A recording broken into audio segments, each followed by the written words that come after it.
si vous voulez vous représenter, monsieur. Ouais, bonjour, alors moi je m'appelle Julien Breuillard, je suis le responsable de la prévention des risques à la MSA de Franche-Comté. Donc la MSA, pour ceux qui ne connaissent pas, c'est quoi la MSA? C'est la mutualité sociale agricole et en d'autres termes, c'est la sécurité sociale des agriculteurs. Donc qu'est-ce que fait la MSA au quotidien? Parce que souvent, qui dit sécurité sociale, dit cotisation, dit voilà, charge pour des agriculteurs.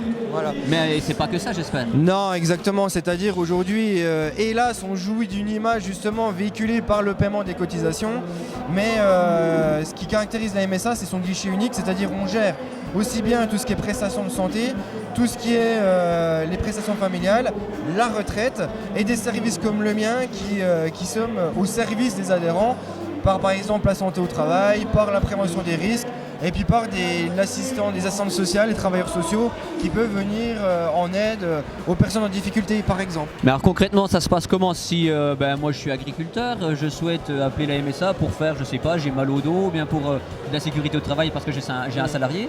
Quelles sont les démarches à faire? Alors, les démarches, on va dire, officielles, c'est de contacter le numéro d'appel unique, on va dire, de la MSA de Franche-Comté. Mais c'est vrai qu'en ce moment, il y a pas mal de difficultés. On a pas mal de difficultés à nous joindre parce qu'on est en phase de mutualisation. Donc, ce qu'on préconise, c'est, voilà, vous avez des techniciens qui sont sur les événements. On revient de plus en plus sur les comices, les concours de labour et les événements agricoles. Et bien là, c'est l'occasion d'avoir un échange et de justifier justement cette proximité que le régime assure. Voilà, là vous avez en face de vous des gens des MSA, on est une équipe de 6, on échange les cartes de visite et on peut des fois arranger et faciliter la communication avec l'institution. On a vu que la mutualité sociale agricole, justement, il va y avoir des élections du 20 au 31 janvier. C'est important de voter pour la MSA parce que souvent on se dit ça sert à rien. Alors c'est essentiel, pourquoi? Parce que c'est un régime qui appartient aux agriculteurs. C'est ça qu'il faut vraiment marteler, c'est-à-dire c'est un régime qui est fait pour eux et dirigé par eux entre guillemets. Donc on a plusieurs phases d'élection, donc il y a les délégués au niveau des cantons. Donc ces personnes-là, les délégués cantonaux, ont un rôle énorme d'animation des territoires. Ça veut dire qu'on a des responsables MSA dans tous nos cantons. Exactement. Au niveau du canton, vous avez des personnes qui sont en charge d'animer l'échelon local, donc ils font le relais avec nos services et on monte des actions avec eux. Donc, Quel type d'action par exemple? Alors, je vais prendre des exemples de mon service. On va monter des actions par exemple, garder mon GAEC en bonne santé, c'est des actions qu'on a montées en partenariat avec les délégués. Donc eux, ils nous font remonter un besoin du terrain et on monte un module clé en main avec eux en partenariat pour répondre au plus proche aux besoins réels. Et donc ça, c'est le premier échelon. Le deuxième échelon, ça va être tout ce qui est administrateur, composé de 3 collèges d'administrateurs.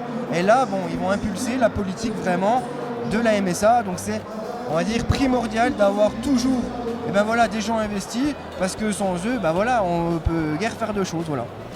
L'agriculture traverse aussi une crise sociale quand même depuis quelques années et puis psychologique, j'ai envie de dire. Comment la MSA répond et comment elle les accompagne? Alors si on parle de la crise vraiment purement des RPS, des risques psychosociaux, avec la mise en avant justement avec Au nom de la terre, des suicides qui touchent les agriculteurs, alors la MSA on est fortement mobilisé là-dessus. Il y a une multitude de dispositifs en place. Alors je pense que c'est quelques-uns les plus importants. On a la cellule Solidagri qui permet de vraiment de suivre à l'intérieur d'une cellule composée de la MSA, de la chambre d'agri, de la DDT et de la préfecture, des dossiers de personnes en fragilité. On a le numéro unique qui est Agri-Écoute qui permet 24 heures sur 24, 7 jours sur 7 de contacter des psychologues pour parler de ses problèmes, tout ça. Et on a tout au long de l'année des dispositifs comme ici on parlait du travail pour permettre aux agriculteurs de parler de leur métier réel, trouver des pistes d'amélioration des conditions de travail. Enfin bref, on a un dispositif énormissime avec les partenaires. Et ce qu'on conseille vraiment aux personnes qui rencontrent ces difficultés-là, c'est de se rapprocher de nous et on pourra tout donner des plaquettes d'explication. Mais voilà, allez au contact, ne pas Mais cesser des fois, le premier pas est difficile à faire. Si Bien sûr. par hasard on a des voisins qui sont susceptibles d'avoir des problématiques, est-ce que ces personnes-là aussi peuvent être des moyens d'alerte? Alors c'est très juste ce que vous dites puisque c'est tout l'esprit en fait d'une autre cellule qui s'appelle le réseau Sentinelle. Le réseau Sentinelle, c'est vraiment cet objectif-là, c'est-à-dire c'est de former des gens sentinelles, c'est-à-dire qui sont en capacité de déceler une personne en difficulté et d'avoir le bon comportement pour l'accompagner au mieux.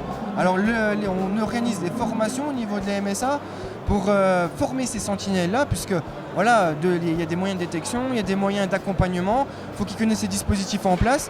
Et là, par exemple, on forme beaucoup d'OPA, donc des distributeurs d'aliments. On peut avoir des délégués de l'échelon local, toutes les personnes qui sont susceptibles de rentrer en contact des agriculteurs. Donc ça s'appelle le réseau Sentinelle, ça répond à ce que vous venez de dire. D'accord, en tout cas merci pour ce témoignage, c'était très intéressant. Je vous en prie, merci à vous.